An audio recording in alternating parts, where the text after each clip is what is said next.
Hey y'all, it's Amber Riley, and welcome back behind the scenes with BLAM Magazine. We have with us today Cheryl Travis.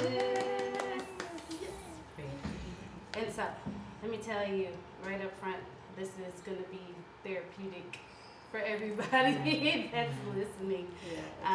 She is truly a blessing. I remember being at Rebirth, and we knew every time we were going to preach, we would be like, we get therapy today. But she has the sweetest spirit. Along our team that's here with us, we have, go ahead, Seneca. All right, I am Seneca Bean. And I am Belle Welch. we can talk amongst each other. But so just listen in with us. We are talking about your books. Yes. Plural. Plural. How many are there? There are 7 of the series. 7. Wow. Yeah. And I want to say thank you right off the bat. And I think I told you this when I was talking to you, that like they are, I'm not even going to call them quick reads because I have to pay attention. But they're like 30-something or 40-something pages, which I love. And I'm saying thank you because I'm trying to write a book, but it's like I felt like if I'm not writing 200 or so pages, I'm not doing my job. But like these are to the point and powerful, and so thank you so much for that. Of course. So we're just gonna dive into these books. I'm gonna start with Bill.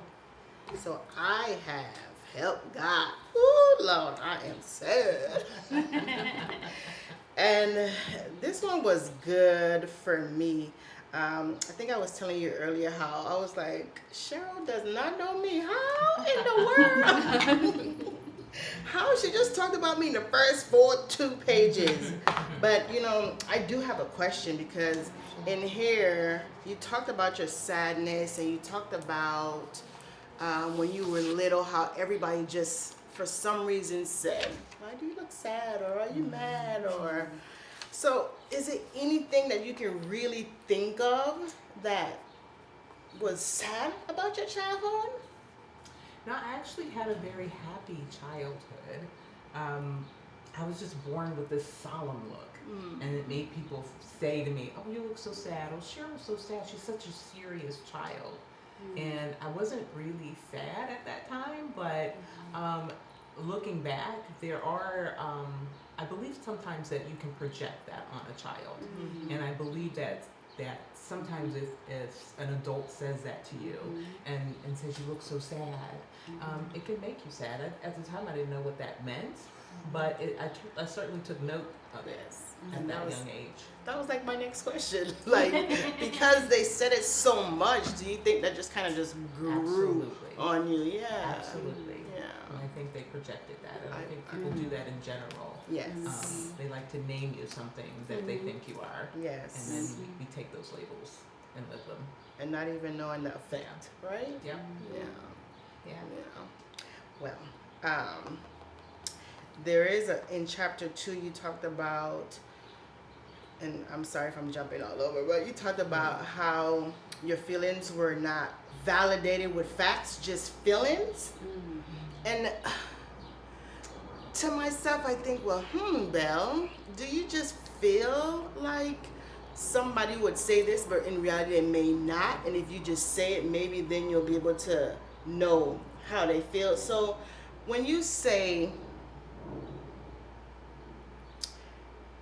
do you feel like your misunderstandings and your judge feelings were like in your head because of what people probably said or what you probably thought they would have said? Or So I think it's a little bit of both.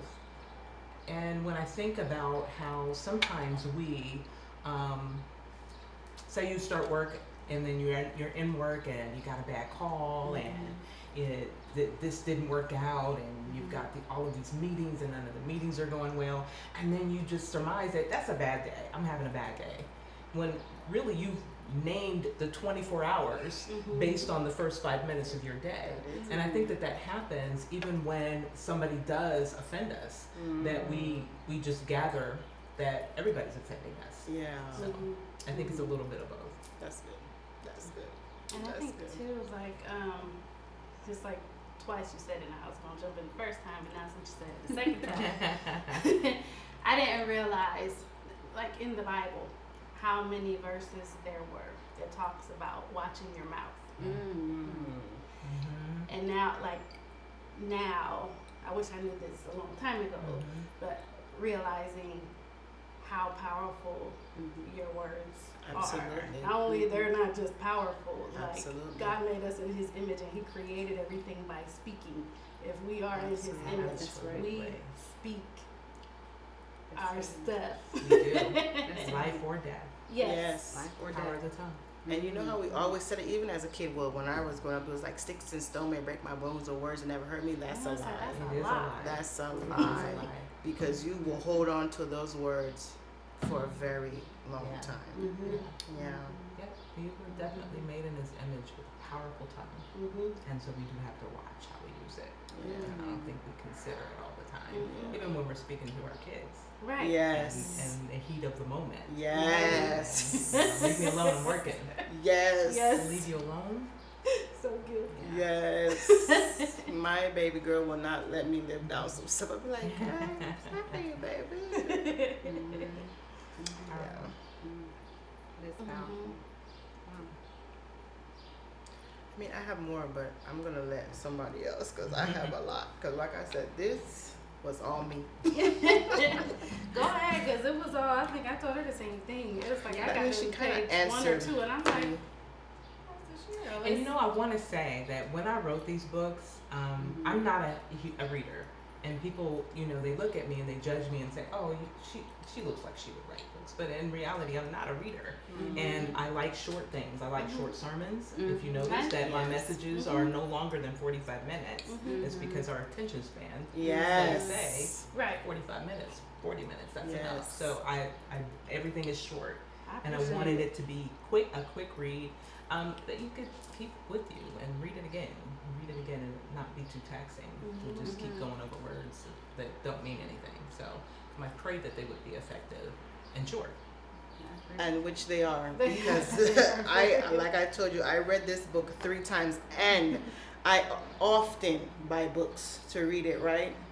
I don't never get past like the 20, 30 pages. So I was like, I've got a ton of them. I started on page 30. I got Cicely typing them on page 45. I get it. I'm like, whoa. But I mean, she's really answered almost all my questions just in our conversations. But yeah, I really love this because I tend to hold on to things, and sometimes people doesn't even know that that's what they're portraying or saying, because I would get it a lot like, that why you look so mean? I was like, nah, Yeah. I'm Yeah. not. I'm just, this is my resting face. Some people call it something else, but this is just how I'm just very observative. So it's just like, okay, but this for me was awesome, and I am going to get all of them. Yes. Yeah. I That am. is one of those that I was actually offended when somebody said that as an adult, her name is Dr. Pfeiffer. She's Oh, I actually a read that physician, in and the she church. said that she thought that I was sad. Now this is, I think I had preached a couple of messages, and this was after one of the messages, and she said, you know, she told her daughter, Pastor Cheryl looks sad. Yeah. And her daughter repeated that to me, and I actually was a little low-key offended. Like, She said that in here she too. said, I'm not sad. I'm not sad. But then after I thought about it, I was sad. And the way I determined that was that I was existing. I wasn't really living. I was existing to preach. I was existing to go to work. I was existing, but I wasn't living. And it was because I was sad. I had a lot of grief. Yeah. That is Grief. wow.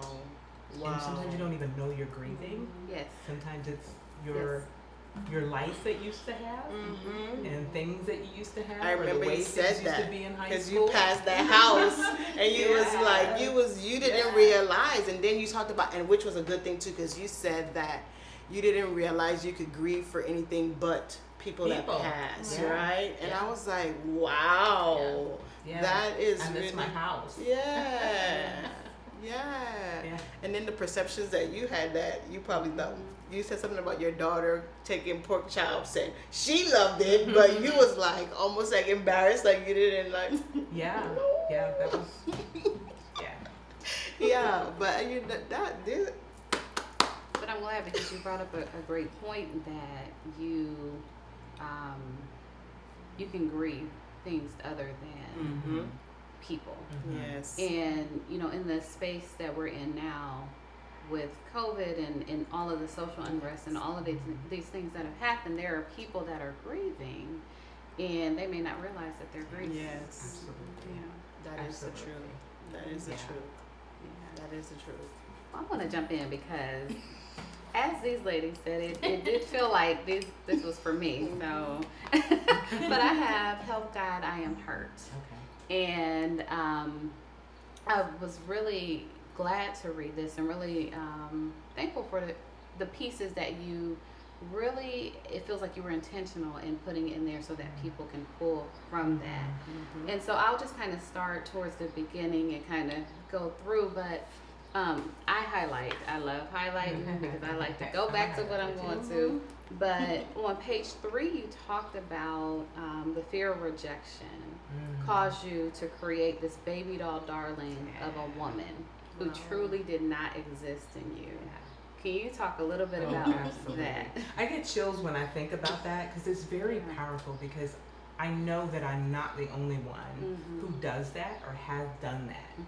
And it's very important to recognize that. I'm actually writing another piece about the chameleon effect. Wow. And it's what we do when we want to be accepted, that we mold into what we think people want us to be. And so, Yes. and this is what I used to do. Mhm. And I say that and I chuckle and I smile a little bit because I was engaged like 8 times because of this process that I was making myself. I'd meet somebody, Really? and I'd meet them and I'd learn them. I'd study them so that I wouldn't be rejected by them. So I know you like camping. I know you like simple things in life, and I know you like macaroni and cheese, and I know you like all these things. So I'm going to make sure that I make myself that thing you want. Wow. And ultimately, you can't keep that facade up. Right. At some point, you're gonna crash Yes. and burn. And a lot of ladies do that. They, as soon as they meet somebody, they run off their resume. This is what I do well, because they want you to desire them. And it's absolutely the wrong thing to do, because he should see something in you before you open your mouth. Right. Yes. So yeah, I would love for people to be their authentic self, because that's when love happens, and that's when you're attractive, and that's when you attract the right one. Absolutely. That is good. That is That's so really very true. And like you said, I love that you're writing about the chameleon effect, because so many women need to hear that, and they need to read it, and they need to take it in. Yeah.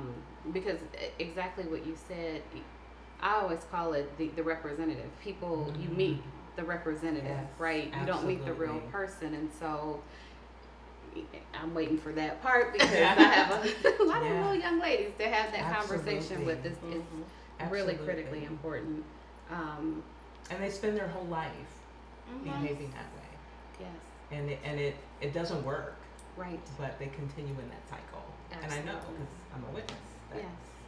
you don't want to get rejected. Now, Yeah. like I'm just now like learning to Yeah. love me. Yeah. Me.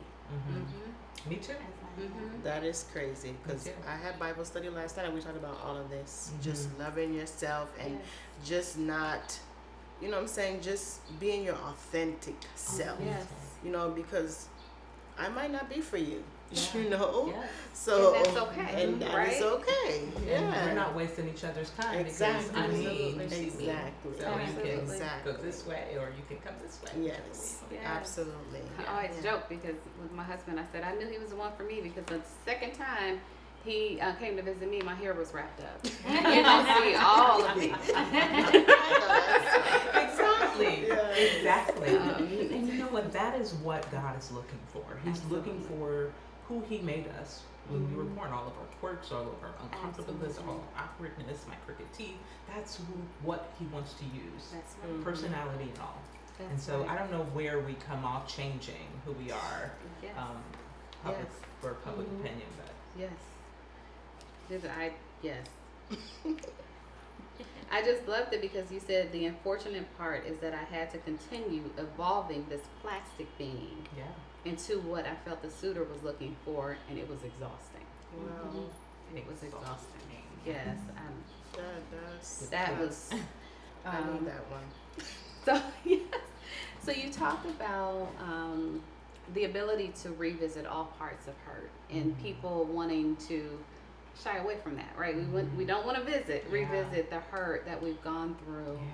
But you talked about it in the sense of revisiting the hurt to help you to heal. Absolutely. And so, can you? yeah. So if I go to the doctor because something's wrong with me, I want him to find out what's wrong with me. Absolutely. And it's the exact same thing with the hurt. I feel Mhm. hurt. I need to find out where that hurt originates so that I can deal with it. And so that I'm not holding on to it again, and I can get it out of there Yeah. and heal from it so that it's no Yeah. longer taking up space anywhere. Head, mind, spirit, anywhere. Wow. That's Is this good. where you talked about the Neosporin and it just kind of being on top of the wound, or? Yeah. But that was a great analogy if Yeah. I'm Yeah. reading it in the Yeah. right space. Yeah. Yeah. Yeah. And heal. So I'll skip down to chapter 3, and I wanted to find where I had my highlights, but I'll just. So you talked about we're in the spring. It's Mhm. nice outside. You talked about spring cleaning your feelings. Mm-hmm. And you discussed your feelings as a mother because Mhm. you talked about your son who, you know, Yeah. is deaf, and you talked about, and I want to read this because I thought it was powerful. You discussed your feelings as a mother with a child who you described as falling into the category of disabled, handicapped, different, and how pride can sometimes get in the way. Can you discuss the process that the Lord used to take you through this spring cleaning season for you? Yeah. So just talking about him, you know, that was my firstborn. Yeah. And I was in the church, and we have all these plans and this structure of the way that life is supposed to be. You get married, you get a house, you start your career, and you have children. And then once that happens, you celebrate that. And it's like, okay, I know he's going to go to World Harvest Preparatory, he's going to do this, and he's going to do that. And then when I found out he was deaf, he goes to none of those schools. And everybody knows, and everybody's feeling sorry for me. I got sympathy cards. I've got, because no one knew how to behave. Yeah. And so there was pride because I'm like, don't feel sorry for me. Don't look at me as a failure because my son is deaf. And I had to come to terms that that's what I was feeling. And it was doing him a disservice, me a disservice. And really just to get over that kinds of those feelings, I had to acknowledge them and not hold on to them, and so that I could get them out. Basically the same thing. The spring cleaning, I can think of when I was in 3rd grade, and a young man came to me and he said, you think you're cute, but you're not. You know, that damaged me. And I held that, and 40 years later I saw this man in the grocery store, and I wanted to say something to him. And it's those feelings. It's like, why do I still have that? Yeah. And I had to dig down and find out it was because at that time I had some social disorders, some social anxiety. I didn't know it, but at that time, he made me feel worse about that. And he added to my hurt. And so I didn't know that until I'm still 40 years later looking at this guy wanting to give him a piece of my mind. And the Lord, it's like, that kind of stuff, you have to dig down and get it out. Because this young man was suffering. He was molested, he was abused, he had all of these issues as a 3rd grader that I knew nothing about. And it wasn't about me. But we carry those things. And so he always wants us to get to the source. Get to the source and get it cleaned out. And every year, the same way I transfer all of my old clothes out, clothes that I can't wear that I promise that I'm going to lose the weight and I'm going to get in this dress and I keep it for another, and the Lord's like, no, get rid of it. If you so happen to lose the weight, you get back in it, but you clean it. And every year I do that, not just with my clothes, but with my emotions, with my feelings. I sit and I meditate, okay, what is bothering me? What happened this year that I could possibly still be holding on to? Because I don't have room for that. For where I'm going, I can't hold it. None of us have room. And so we have to get rid of it. That's good. That's good. And I never thought of spring cleaning in that way, of your feelings and really thinking about what has been, you know, you've been holding on to for that year. Yeah. Can you take us through, and this is not part of the questions I had on this sheet, now but can you take us through kind of what does that process look like for you when you're doing your, you talked about meditating, do you journal or do you do other things? So I do journal, and so I will go through that journal. Okay. But if you're not a journaler, you can also just try to remember your February, try to remember your March, try to remember the things that happened to you that caused you pause, things that people have said that you've had to go back and say, okay, I forgive them and I'm going to let it go, I'll have you. So those things I just sit, and it's not a one-day process. I try on Saturday mornings to just kind of get that stuff out, you know, with my coffee, and I'm just sitting, and, you know, I don't, as an assistant pastor, people think that you're always in the Bible, you're always in the Bible. Well, honestly, I'm not, you know, because he also wants us, aside from studying that word, is to get ourselves together. Yeah. And I take that very seriously. So I go through that journal, and then I go through my thought process, and I make mental notes. I'm really good at making mental notes, which is not always good because you can hold things that you shouldn't hold. But that's one of the reasons why I have to keep cleaning things out, keep thinking about the things that have happened to me, and making sure that, okay, have you let this go? And sometimes it means you're calling somebody, you're making a call. Because you think about, if you haven't let something go, how am I treating her? You know, am I looking at her out of sight of my eye, not wanting to speak to her, waiting for her to speak to me, those kinds of things. You have to clear that. It has to be cleared. And so sometimes it's just making sure that the air is clear with people. Wow, that was really good. Yes. That was good. That was good. That was. I have one more. Thank you for this. This is good. Yeah. All right. So on page 16 and 17, you talked about a sermon by Pastor T.D. Jakes, and it's the frustration of liberation. And so my question is, can you talk about what you took away from the sermon and how it can help others who would rather go back? You talked about going back to the pain instead of, and not moving forward because of what's familiar and what they're used to. Yeah, so moving forward takes courage. It does. And Bishop Jakes is that message, that's really what it was about, how the Israelites kept going around in that mountain, and they were, well, we'd rather go back home when we have leeks and onions and we knew what we were going to eat and everything was structured. Well, for me personally, that meant I was in this relationship where everything was controlled. And so leaving that relationship meant that I had to make my own choices. That was hard for me because for 22 years I had made my own choices. So I remember Kimberly Elise did a spread in Essence magazine, and one of the things that she talked about when she left her husband was, man, I get to paint my walls whatever color I wanted to paint. And it resonated with me because my husband controlled everything, even painting the colors of the walls. And it resonated with me, and I thought, my goodness, I love purple, but I don't own anything purple. And I had to remember what color I liked, what I wanted to do. And all of that, being alone took courage, because now I've got one income, and I've got to take care of these two kids. And it's safer if I go back because I don't have to worry about that. I can cross my arms. I know he's going to take care of all of it. And I won't have to worry about that. It's easy, it's safe, it's comfortable, but it's killing me. And that's why I talked about the talons in your arm. Yes. That it's safer to keep that stuff, or it feels better to go through that pain because it's what you know, and it's comfortable. But it takes courage to move forward. healthiest thing that you can do for yourself is to move forward. Yes. And someone needed to hear that it Yeah. takes courage to move forward, and it's okay It to is. move forward. It is. Yeah. It is. Thank you for that. Sure. And that part with the talents, that was very powerful. Yeah. Which Yeah. part?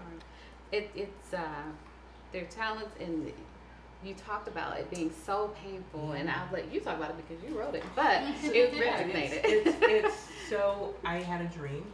Yeah. Actually, I don't know if it was a vision or a dream Mhm. of this eagle with these black talons, and the talons were really long and sharp. Yes. And the eagle had his talons in my arm. They were deeply embedded in my arm.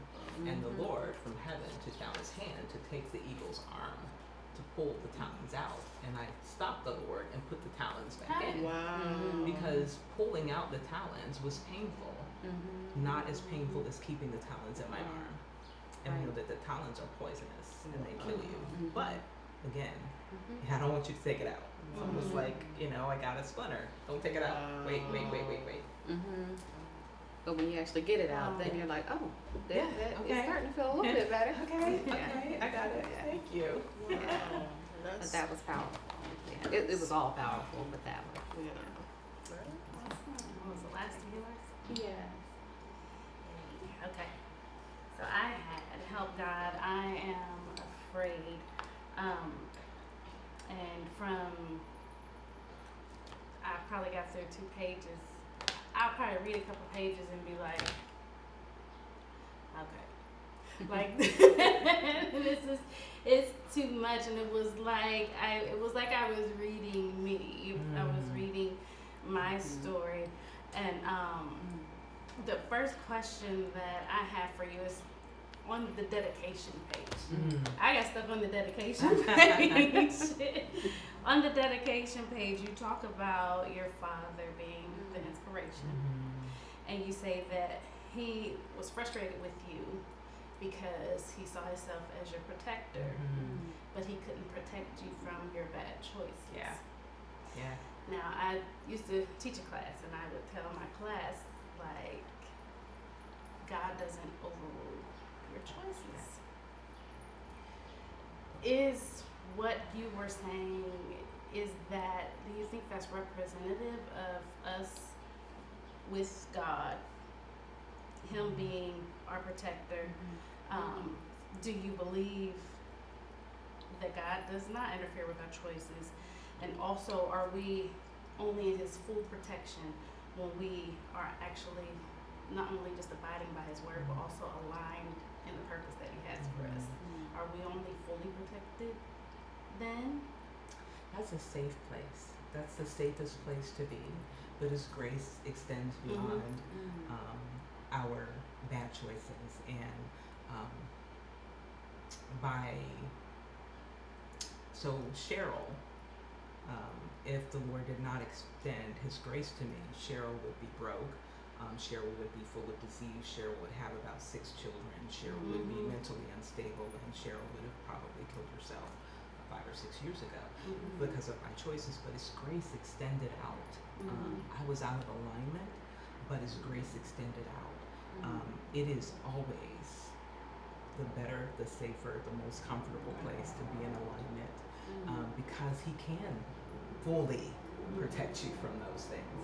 He can say, okay, she's not going to go over here. I mean, because I've got her here, and she's not. Now, if she does, I'm going to give her the lesson in that, and I'm going to find the grace to heal her and bring her back. That's the result of all of these books, me being out of that alignment. But at the same time, I'm so grateful for his grace. I love that you correlated the father's love to my father's. That's a great metaphor, because you're absolutely right. It does align. My father was so frustrated, just as he gets frustrated with us. He's like, okay, why is she going that way? I told her not to. How many times? And I tell her not to do that. There she goes again. But here I go again, because I love her. And it's exactly the reason that my father would be so upset. And he would say things like, you're so, and the whole reason I wrote these books way back in 2001, I think, or I can't remember when I got the idea to write them, but it was from him saying, I just wish you weren't so emotional. Mm-hmm. You know, if you weren't so emotional, you wouldn't be making all of these bad decisions. And you said, absolutely right. Absolutely right. So I love that you tie that, because I do think that's true. I don't think he interrupts our will, our choices. I think he lets us make them, but he's always yelling to us, choose this one. This one. This one. Yes. But yeah, we don't always listen. No. I don't always listen. I do So I'm not. sorry I went off on a tangent. Did I? No, did I get no, us? no. It was good. It was good. You also made a statement in regards to your father and your choices. I had to reflect on why I was making these decisions. So would you say that ultimately, in order to see change in ourselves or to see change in our lives, to see change in our choices, that we have to actually look back through ourselves? And I know this goes through the spring cleaning, and here you talk about stripping down, that we have to own what we what yeah. we've done. Oh man. I can't count how many come to Jesus meetings that people tried to bring me to that I didn't want to go. But it eventually it was a woman on my job, one of my bosses, because I love to play the victim. I love to say this happened to me and that happened to me and this happened to me and that happened to me. Aren't I just, the martyr? Like, do you feel sorry for me? And she wasn't having it. She was like, you made that choice, and that's a result of your choice, so you have to take responsibility. And I'd heard that, I don't know how many times, but for some reason my boss saying that to me, and she was not a woman of color, and so, I was taken aback that she would say it to me.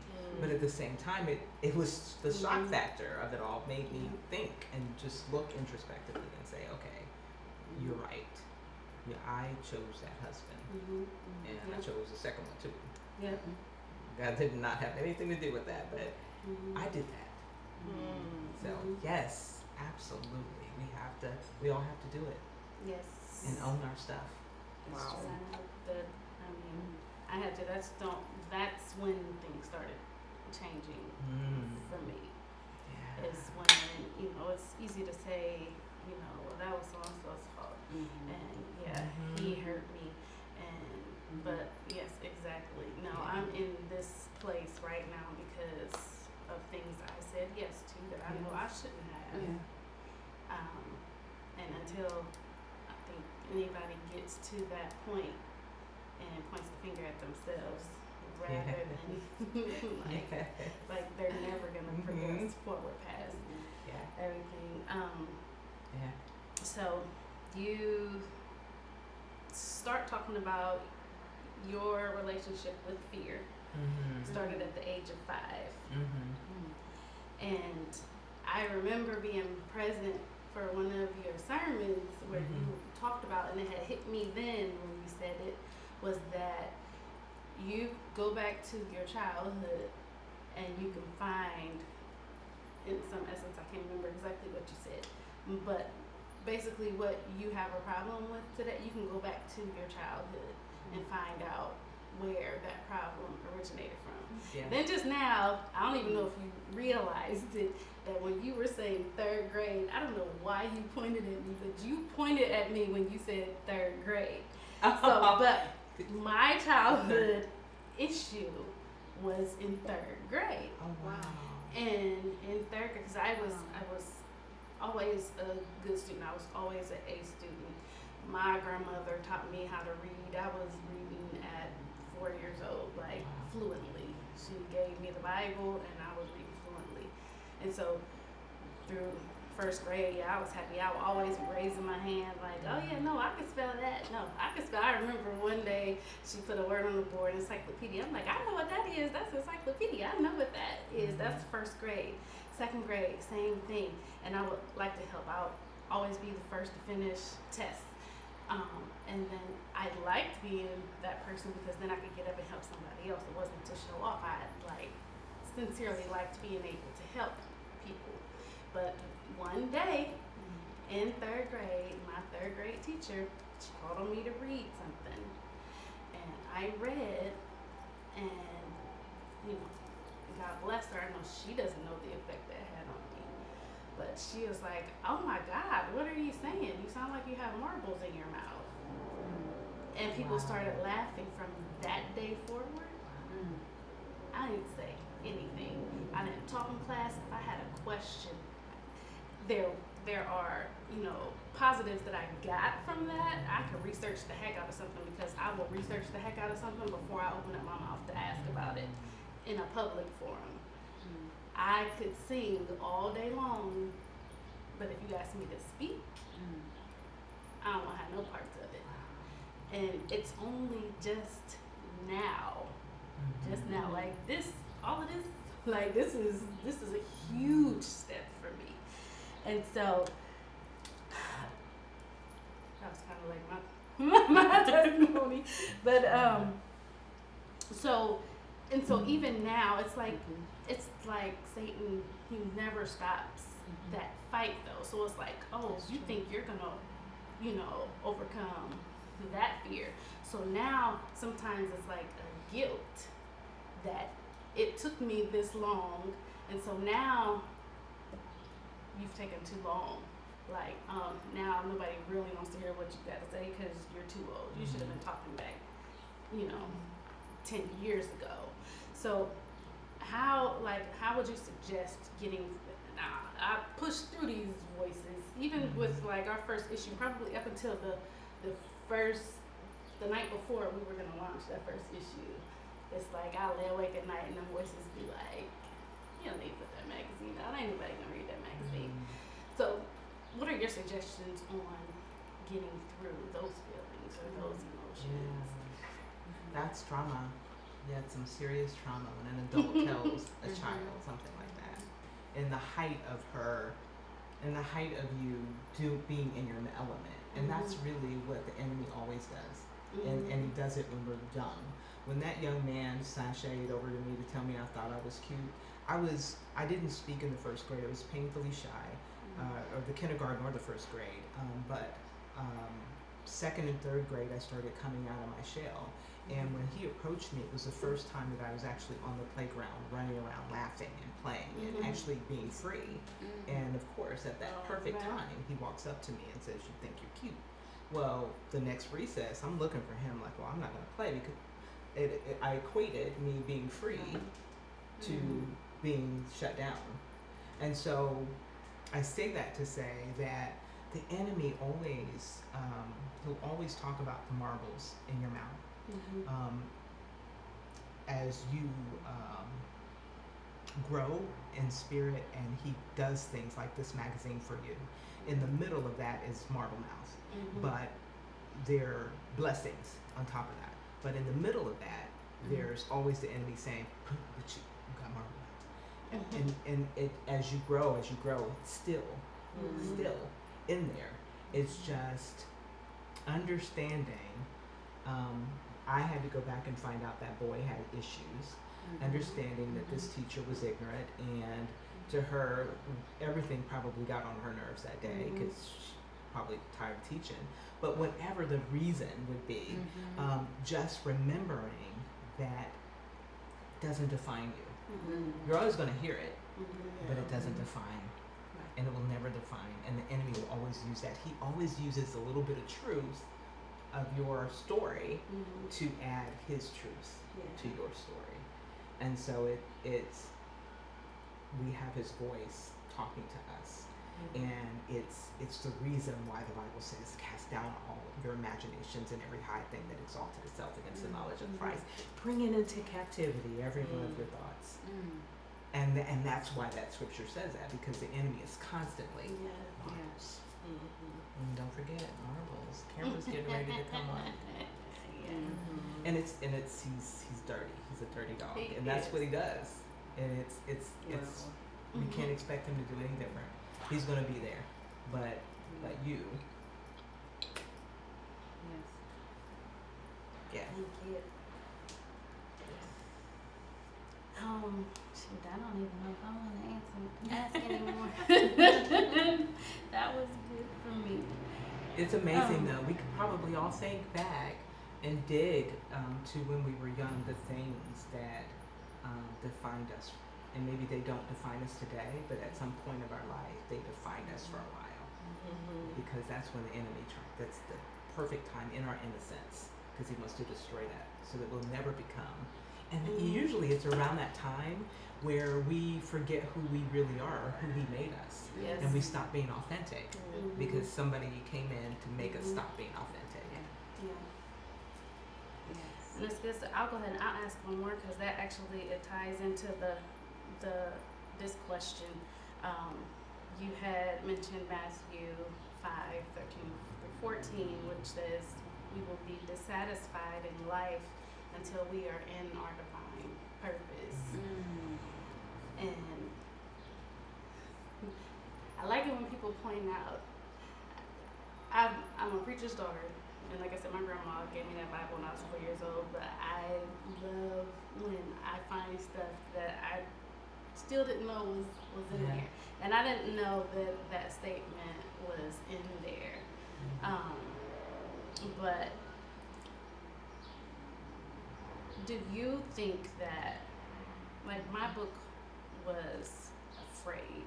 So for me, I feel like fear was the catalyst for me to distract me from who I was supposed to be. But not only did it distract me, it was the catalyst that brought about all these other things and all the other emotions in the books that you wrote. Absolutely. It was like what they call is like they say weed is the gateway drug to like it's like this was the gateway. Fear. For everything else. Absolutely. He's a roaring lion, and that's the first thing he does is try to scare us. Fear is my favorite, or afraid is my favorite out of all of them, because you're right, that got to the root of all of this. I wouldn't have been able to write the other 6 had I not addressed this one. Wow. Because it was the catalyst. It was the and also this is what my hurt feels like, and this is why I was hurt, and this is because it opened that up for me. So absolutely. And I also, when you're not in the purpose, what you're called to do, you are going to be uncomfortable. And you know what that thing is. You knew it when you were 5, you knew it when you were 6, and you knew it before your innocence was tainted and somebody inappropriately addressed you, and it took that away. But we all know what that is, and until we get in alignment with it, there's always this uncomfortableness. And we try a lot of different things. My daughter, who is an artist, she tries so many different things. I mean, I don't know how many careers this girl has had. She's currently sitting at a desk at Nationwide, uncomfortable, but because it's not what she's called to do. Then she's doing poetry, and then she's like, okay, I'm going to California. If you get in alignment, you'll feel so much better. So when she's in her element, she's free. She is. Because talk about a gateway drug. Being in its purpose is a high, like no other. And it is a feeling that you can't get anywhere else, is when you're doing the will of the Lord. And that's a high that you can't replace with anything else. So what happens when you don't know your purpose?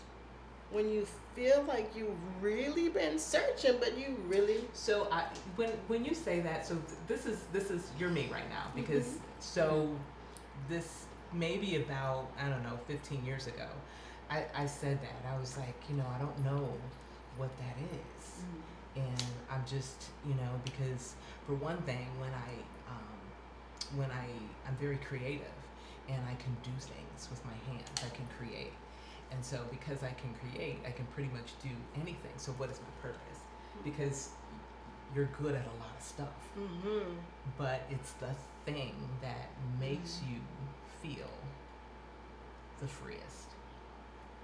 Okay. And you have to meditate on it. Okay. Don't think too hard. Okay. Don't think too hard about it.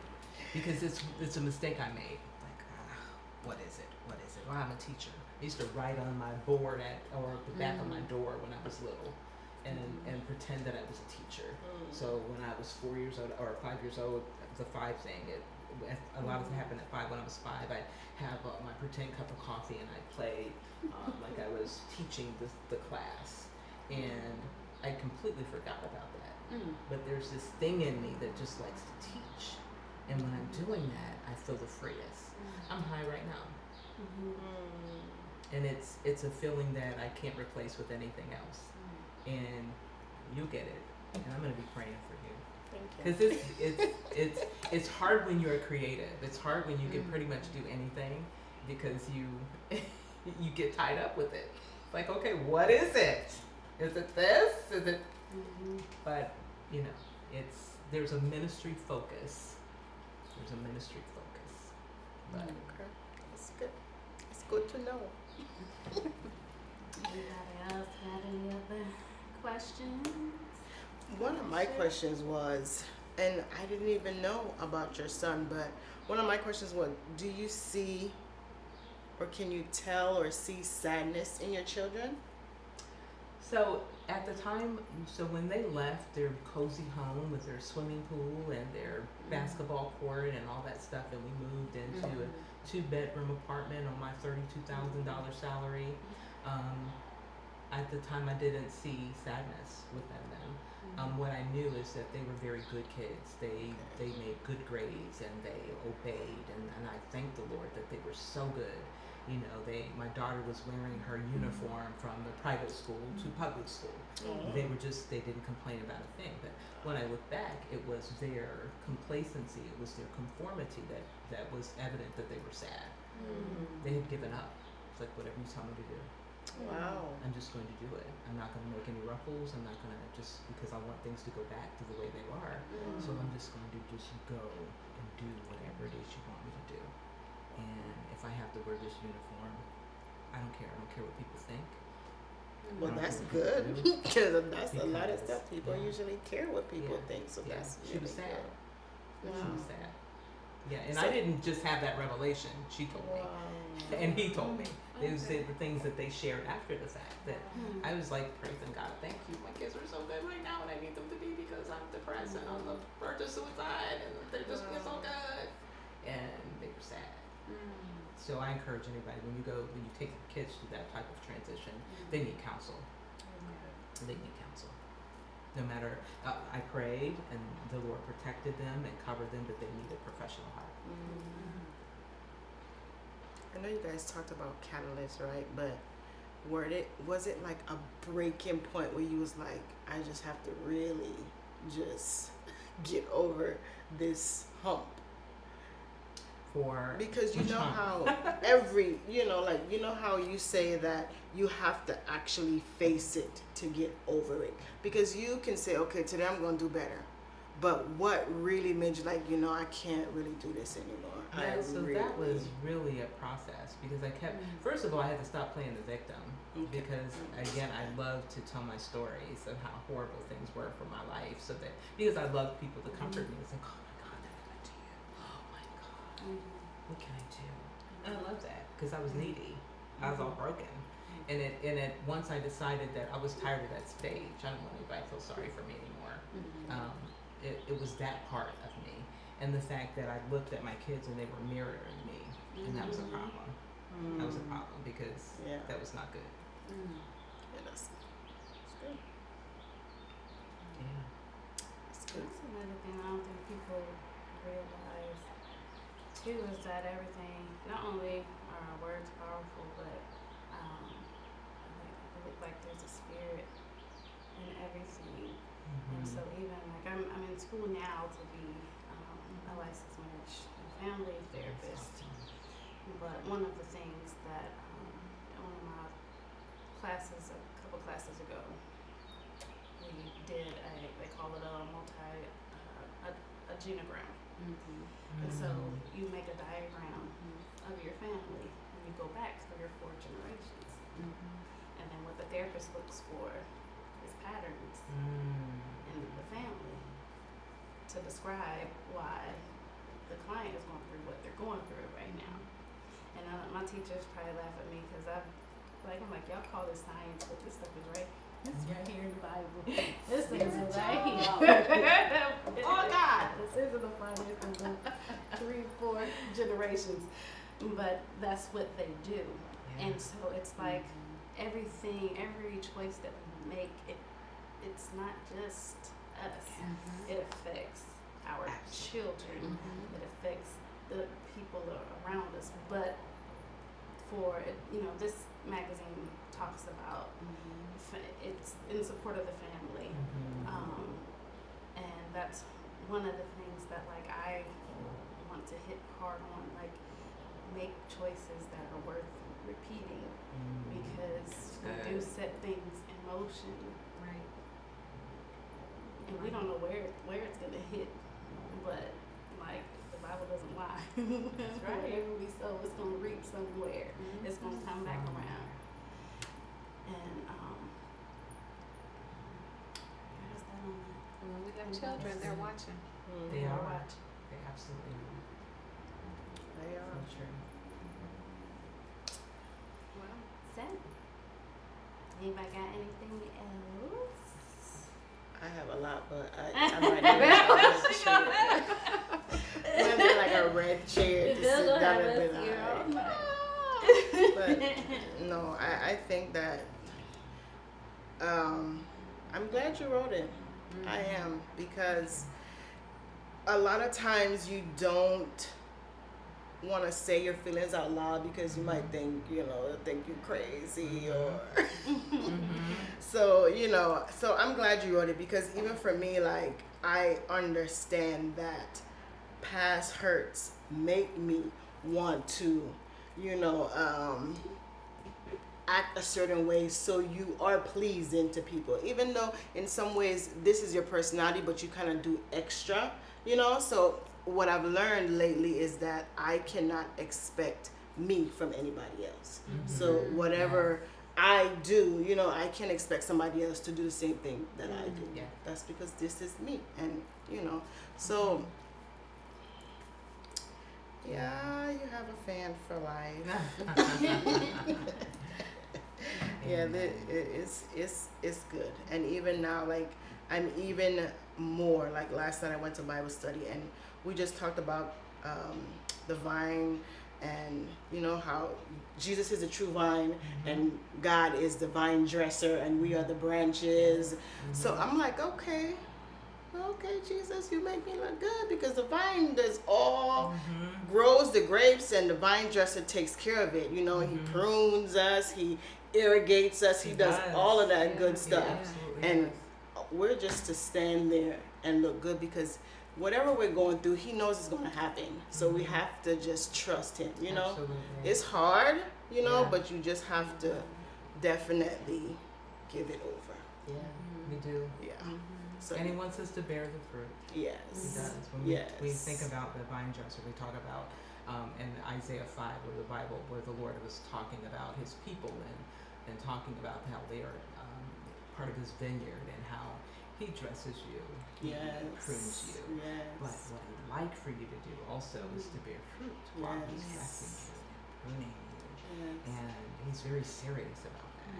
He's so serious that he says something like, well, if we keep going through this, then I'm going to lift my hedge and I'm going to let you be consumed. Because he wants us to have purpose, and he wants us to fulfill that purpose, because we're here for a reason. So, one of my favorites. Even though it's tight. It's good. I love it. When we're going through, we have a tendency to ask, why me? Why me? Why me? But I think about so hurt is good for me, because I lost a child, and so when I think about that process that we had to go through, I would ask, so why me? Why? What? But you understand, I got to the point where I said, well, why not? Yes. You died on the cross for all of us, Yes. and you had to carry your own cross, and you had to do all of these things So in life, things are going to happen to all of us. Mm-hmm. And so I did start to ask, okay, so what is the purpose? What Yeah. am I supposed to do Mm. with the hurt when you go back and you visit it? So how then, what is my purpose? Yeah. And Yeah. so I thank you for writing these Yeah. because one, you had to be vulnerable enough Yes. and willing to go Mhm. back and walk through things Yeah. that you've gone Yeah. through to be able to write that and know that you're sending a message to people that will resonate with them. Each of us said, "Oh, this was written for me," you know. Yeah. And so I thank you for listening to, the Lord and writing these and sharing your message with each of us. Yeah. So I'm grateful. I'm very Yeah. grateful. I would love for the church to have more transparent conversations and more Yes. transparency in general. I love to Yes. tell the story of when I first got into ministry in the 90s and one of the ministers said, "Don't ever go down for prayer." Oh. Yeah. No minister should let everybody see them getting prayer. And it was the way the church was teaching. Yes. You know, because Yes. you're here. Mm-hmm. And Oh, we okay. really aren't. Yeah, Wow. I bleed. Yeah. And I want Yes. people to know that I bleed. Yes. Mhm. Because if you don't think I bleed, then you don't think I can connect. Absolutely. Yeah. And so I like to show people my blood. Yeah. It's necessary. Absolutely. And I'm praying that the church will have more transparent conversations about bleeding and about the issues people have, because there's so many issues that are taboo that Yes. preachers and they don't like to talk about. Yes. And it's so necessary. We It should be is. talking about child abuse and molestation and things that happen to Yes. people. Real issues. Yes, we need prayer. We Mhm. absolutely need prayer. God is a deliverer. But we also need to have those conversations. How do I process this? How do I process my child through this? Yes. So it's my prayer. And that was really another reason why I had to bleed and show. You know, I'm an open book, and Yeah. there's nothing that I'm going to hide, other than my ex-husband has his own story, so I have to be careful when I tell that story that I'm not telling his story, right? Mhm. So Absolutely. there are some things that I have to sanction and not tell, but at the same time, I tell everything. That's It's necessary. The other one thing I do appreciate is that you brought up the need for your children. Of course, absolutely needed the prayer and all of that, but they also needed professional help. Yeah. And we talk a lot about mental health with African Americans and just people in general, but really our people not wanting to get professional help or feeling like there's some kind of stigma attached to that. Absolutely. So I do appreciate you saying Yeah. that. Absolutely. That's like a taboo. What? It is. You're gonna It's see a absolutely. string? Yeah, that's Yeah, and it's old school. Because my father would say Yes. things like, "You don't have depression. You just need to pray." Yeah. You know, And I'm from the islands, I've so been- I they know. don't. They really don't. They, Yeah, that's It's tough. It's tough love for Mhm. real. Get it together. Yes, You're yes. having a bad day. Yes, it is. Yes. So this is really good. It was worth it for you to bleed. It was thank worth you. it. I You know, appreciate sometimes that. it's not easy, but it was Yeah. worth it. I appreciate that. I appreciate you. Yes. Yeah, I feel like you've been in therapy. Yeah. Yeah. I need more, but Thank you. It's been great. I appreciate Yes. you guys Thank you. inviting me. It's been great talking with all of you. Thank you so much. Where can we get your books? So the books are available on Amazon, Barnes and Noble, Walmart.com, and Google Reads.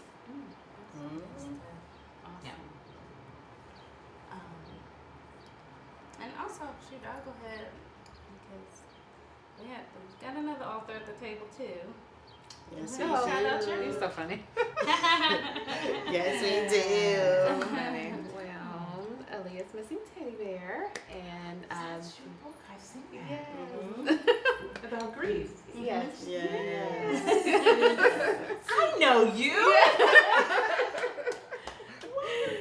yes. So that was my daughter's name was Aaliyah. And Okay. so when you talked about being able to, going through grief from hurting from anything, I wanted to illustrate it in a sense of her losing a teddy bear and going through the grief journey and not necessarily a person. And so the activity book goes along with that to give strategies for kids love to that. to work through. I love that. I love the cover. Oh, thank Yeah. you. I love the Thank cover. you, thank It's you. great to meet you. That's Yes, a small world. Look at that connection. I saw the book and it's like, hey, Thank That is you. cool. that's awesome. Yeah. Congratulations to you. Heart sings. That is pretty cool. All right. Well, we'll wrap it up. Thank you. You're so welcome. Cheryl. You're so welcome. Thank you, Seneca. Thank you, Bill. Thank you all for listening. You can catch us on YouTube, subscribe to BLAM Magazine, and look for the next issue coming May 15th. Bye. Bye.